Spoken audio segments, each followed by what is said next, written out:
Like share और subscribe class कीजिए। Start कर रहे हैं। अभी हम लोग कुलाम के नियम के बारे में लेक्चर नंबर 5 में पढ़े थे।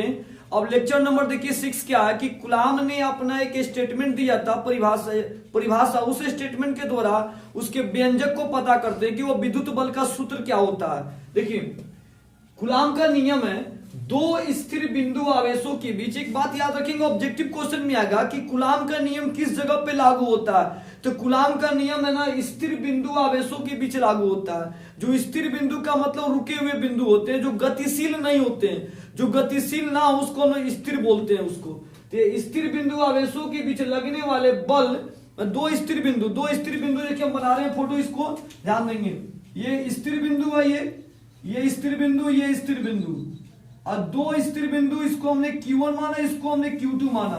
तो दो स्थिर बिंदु आवेशों के बीच, दोनों आवेशों के बीच लगने वाले बल, दोनों के बीच लगने वाले बल, अब वो बल जो आकर्षण का बल हो या उसको प्रतिकर्षण का बल बोले, ठीक है ना।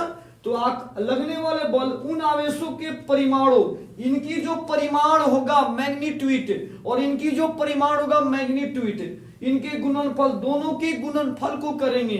तो दोनों के गुणनफल को करते हैं हम लोग। देखिए यहाँ पे Q1 इंटू Q2 बीच में गुणनफल के अनुक्रमानुपाती, देखिए अनुक्रमानुपाती, इसको अनुक्रमानुपाती बोलते हैं।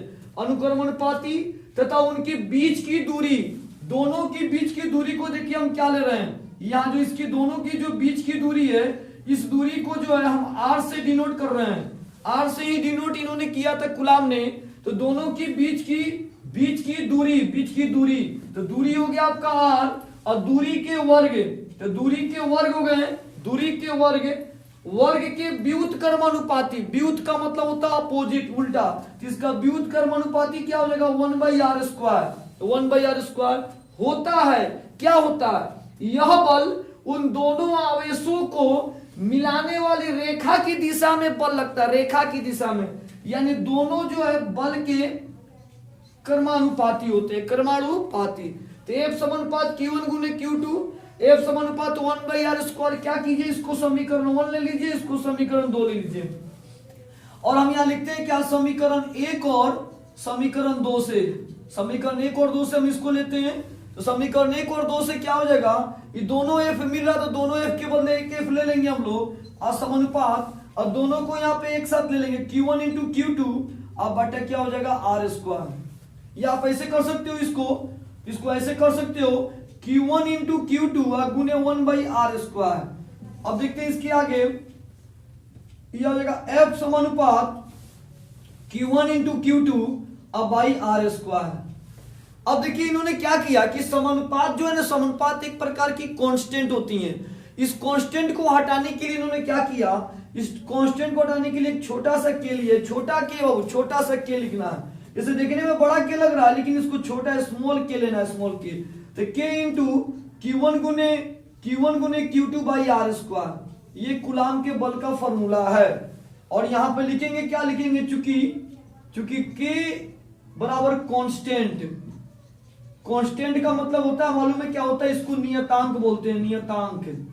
तो ये हम लोग का कुलाम के बल का ये फॉर्मूला है, कुलाम ने का ये स्टेटमेंट है। देखिए जो वैज्ञानिक जो परिभाषा दिया है उसमें कोई हम लोग चेंजिंग नहीं कर सकते हैं, उस परिभाषा को उसी के थ्रू उसको समझा के क्लियर कर सकते हैं हम लोग। तो ये वैज्ञानिक स्टेटमेंट है, इसमें कोई चेंजिंग नहीं करना है हम लोग को। और ये हम लोग का फॉर्मूला है F समानुपात Q1 गुने Q2, समीकरण 1 F समानुपात 1/s का समीकरण 2, समीकरण 1 और 2 को मिला दीजिए, दोनों को मिलाए हम लोग, तो दोनों F के बदले एक F और समानुपात को इसको मल्टीप्लाई कर लिए, मिलाने का मतलब इसको मल्टीप्लाई यहाँ करेंगे, ये ऊपर मल्टीप्लाई हो जाएगा, नीचे R स्क्वायर हो गया। इस समानुपात को हटाने के लिए हम क्या देंगे, कुछ देंगे इसको, तो इन्होंने के माना उसको, F बराबर के इंटू Q1 गुने Q2 बाई R स्क्वायर। ये हो गया कुलाम के बल का फॉर्मूला। अब इसके आगे हम लोग बढ़ते हैं नेक्स्ट टॉपिक पे। अभी हम लोग कुलाम के बारे में पढ़े हम लोग, तो कुलाम का ये फॉर्मूला आ चुका है। अब इस फॉर्मूला को हम लोग को एक बार एसआई यूनिट में निकालना है और एक बार सीजीएस यूनिट में इसको निकालना है हम लोग को। तो चलिए एसआई यूनिट में इसको हम लोग एसआई यूनिट में इसको कन्वर्ट करते हैं और सीजीएस यूनिट में कन्वर्ट करते हैं हम लोग इसको। सबको नोट कर चुका होगा। आगे बढ़ते हैं हम लोग नेक्स्ट टॉपिक पे। स्टेटमेंट को मिटा रहे हैं, स्टेटमेंट सारे बच्चे लिख चुके होंगे। चलिए देखते हैं, ध्यान से देखिए। यहां पे हम लोग लिख रहे हैं एसआई यूनिट में, एसआई यूनिट में क्या होता है ना कि इसमें बोलते हैं वायु या निर्वात में इसकी विद्युतशीलता निकालेंगे। कोई सोचेंगे विद्युतशीलता का मतलब क्या होता है, इसको सबसे लास्ट में समझाएंगे विद्युतशीलता क्या होती है, ठीक है ना। तो वायु या निर्वात में क्या होगा, देखिए वायु निर्वात में के का जो मान होता है, ये छोटा के है वो छोटा के है, बड़ा के नहीं है। के का मान हो जाएगा 1/4 पाई एप्सिलॉन नॉट।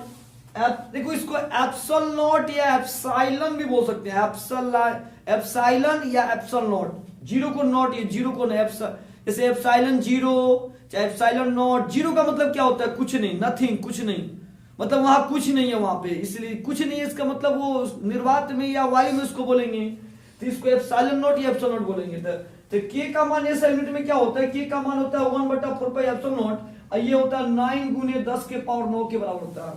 यानी के का जो मान होता है ऐसा यूनिट में 1/4 पाई एप्सिलॉन नॉट लेंगे और इसका मान होगा 9 × 10 के पावर 9। अब इसमें मान डालते हैं ऐसा यूनिट में, तो F बराबर क्या हो जाएगा, के की जगह पे 9 × 10 के पावर 9 Q1 × Q2/r²।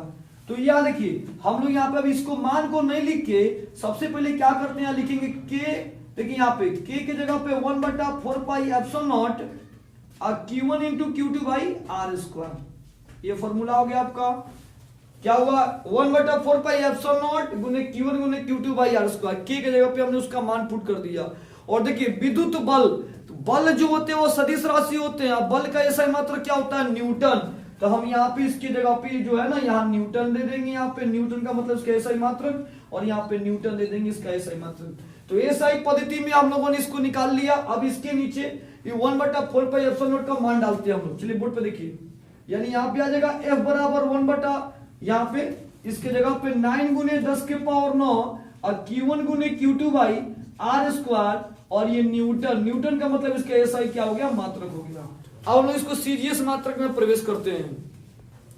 चलिए हम लोग क्लास अभी कर रहे थे, हम लोग यहाँ पे डाले थे ये ऐसा यूनिट का मान आया था F बराबर 9 × 10 के पावर 9 Q1 × Q2/r² न्यूटन में। देखिए एसआई मात्रक तक हो चुका था। अब एसआई यूनिट में ही लिखे जब दोनों आवेशों के मध्य वायु या निर्वात के अतिरिक्त कोई अन्य माध्यम हो। मान लीजिए कि वायु और निर्वात के बीच में कोई अदर माध्यम आ रहा है, कोई अन्य माध्यम आ जा रहा है, तो वहां पे इसका व्यंजक क्या होगा, तो वहां पे देखिए इसका व्यंजक के बराबर हो जाएगा 1/4 पाई एप्सल, बस एप्सल हो जाएगा। और इस एप्सल को हिंदी में बोलेंगे माध्यम की निरपेक्ष विद्युतशीलता, इसको माध्यम की निरपेक्ष विद्युतशीलता बोलते हैं। अब यहाँ पे क्या करना है, के का मान वहां पे डाल दीजिए उस जगह पे।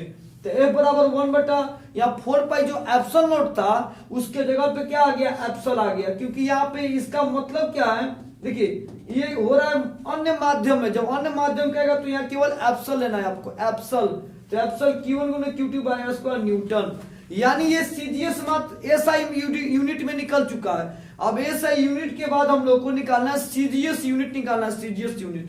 तो सीजीएस निकालने के पहले हम एक लाइन और हम लोग देखते हैं, इस एप्सिलॉन के जगह पे एक और सूत्र होता है, देखते हैं। एप्सिलॉन बराबर होता है एप्सिलॉन नॉट इंटू के, एप्सिलॉन नॉट इंटू के। और इस के जो है ना, ये जो के लिखा गया है, तो के बराबर होता है एप्सिलॉन आर। के जो होता है वो एप्सिलॉन आर के बराबर होता है, दोनों एक ही चीज है आपका, ठीक है। ये माध्यम की परावैद्युतांक बोलते हैं, हम इसको लास्ट में आपको टोटल लिख के दे देंगे। तो एप्सिलॉन बराबर होता है एप्सिलॉन नॉट इंटू के। अब मान डालिए एप्सिलॉन के जगह पे आ जाएगा एप्सिलॉन नॉट इंटू के। अब बाकी टोटल टॉपिक उसी तरह, और यहाँ न्यूटन लगा दीजिए आप। तो ऐसा यूनिट में निकल चुका है, क्लियर। अब सीजीएस यूनिट में निकालते हैं। देखिए सीजीएस पद्धति में दो माध्यम, सीजीएस पद्धति में दो तरह से आएंगे, एक होगा वायु या निर्वात में और एक होगा अन्य मात्रक में, अन्य मात्रक में। तो सीजीएस में वायु या निर्वात में के का मान कितना हो जाएगा, 1 हो जाएगा, के का मान 1। तो हम लोग का फॉर्मूला क्या बाबू, फॉर्मूला हम लोग का टोटल है कि F बराबर होता है K इंटू Q1 × Q2/r²। तो के का मान कितना हो जाएगा, 1। तो के का मान 1 कर देते हैं। तो F बराबर 1 छुपा हुआ है गुना में, तो Q1 × Q2 क्या हो गया, r²। ये आपका एसआई यूनिट में आ गया। सीजीएस पद्धति में, सीजीएस पद्धति में मात्रक क्या आ जाएगा, यहाँ पे डाइन आ जाएगा। सीजीएस पद्धति में बल का मात्रक होता है डाइन। अब आता है कि सीजीएस पद्धति में क्या निकाले, वायवीय निर्वात में। अब निकालेंगे अन्य मात्रक में। तो अन्य मात्रक में सूत्र होता है छोटा के बराबर 1 बटा बड़ा के, ये बड़ा के बहु। अन्य मात्रक में सीजीएस में क्या तो 1 बटा बड़ा के। तो देखते हैं इसका सूत्र, ए बराबर यहाँ पे फॉर्मूला क्या है, यहाँ पे छोटा के होता है, यहाँ पे फॉर्मूला होता है के इंटू Q1 गुने Q2 बाई आर स्क्वायर। तो यहाँ पे के की जगह पे क्या आ जाएगा, बड़ा 1 बाई के और Q1 गुने Q2 बाई आर स्क्वायर। ये फॉर्मूला हम लोगों ने कूलाम के फॉर्मूला को सिद्ध कर लिया। अब हम लोग इस फॉर्मूला को एक शॉर्ट वीडियो के माध्यम से इसको समझेंगे, कूलाम का नियम कैसे कैसे हम लोग सिद्ध किए हैं। चलिए स्टॉप करते हैं।